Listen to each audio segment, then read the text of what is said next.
ભાઈબંધ બધાને એકાદો તો એવો હોય જ જે હાજર હોય ત્યારે એની બહુ મજાક બને, પણ એ ના હોય તો એના વગર કોઈને ના ગમે. જેને 10 વાગે મળવું હોય તો 9:30નો ટાઈમ આપવો પડે, કેમ કે 5 જ મિનિટમાં પહોંચ્યો એવું તો એનું રોજનું હોય. ભાઈબંધ બીજો એક ભિખારી ભાઈબંધ બી હોય, જેની જોડે રૂપિયા તો બહુ હોય પણ કદી કાઢે નહીં. પાકીટ ભૂલી ગયો યારું, હમણાં તું કાઢ ને હું તને પછી આપું. અને એ પૈસા તમારે ભૂલી જવાના. બેનપણી દરેક જગ્યા પર એક રોતડી તો હોય જ, જેને હાલ જ બ્રેકઅપ થયું હોય અને રોઈ રોઈને બધાની મેથી માર્યા કરે. એક વિચિત્ર બેનપણી બી હોય, જે દર વખતે બધાથી આડી જ ફાટે.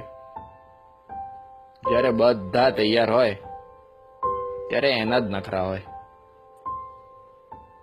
એ બેની જોડે ત્રીજી સેલ્ફી ક્વીન બી હોય, જે કેમેરો ચાલુ થતા જ બતક જેવું મોઢું કરીને ઊભી રહી જાય.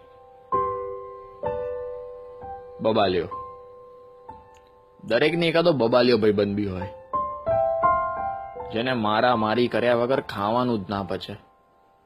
ભાઈ એક મેટર થઈ યાર, અરે તું ચિંતા ના કર, બસ પહોંચ્યો હું. મિત્ર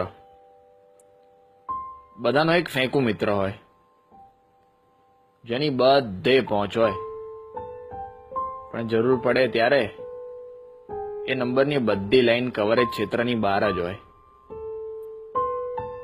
બધે એક એવો ભાઈબંધ બી હોય, જે બહારથી જેટલો સીધો સાદો ને ભોળો લાગે, અંદરથી એટલો જ છાણો હોય. હજી એક વિકૃત બી બધે મળી રહે, જે બોલવાનું ચાલુ કરે એટલે એને કંટ્રોલ કરવો અઘરો પડી જાય. અરે ક્યારેક તો એની વાત સાંભળીને આપણને શરમ આવી જાય. આ બધા તો તોય ઠીક, પણ બધાનો બાપ તો પેલો ગધેડો, જે આખો પ્લાન પોતે જ બનાવે ને છેલ્લી ઘડીએ કે બે મારે પપ્પા જોડે જવું પડશે યાર, સમજ ને. ભલે રોજે રોજ હેરાન કરે, ભલે બે મતલબની બકવાસ કર્યા જ કરે, ભલે કાયમ આડો ફાટે, પણ સાચો ભાઈબંધ તો એ જ, જે જરૂર પડે 2 લાત મારીને કહે ચિંતા ના કર, તારો ભાઈ હજુ બેઠો છે.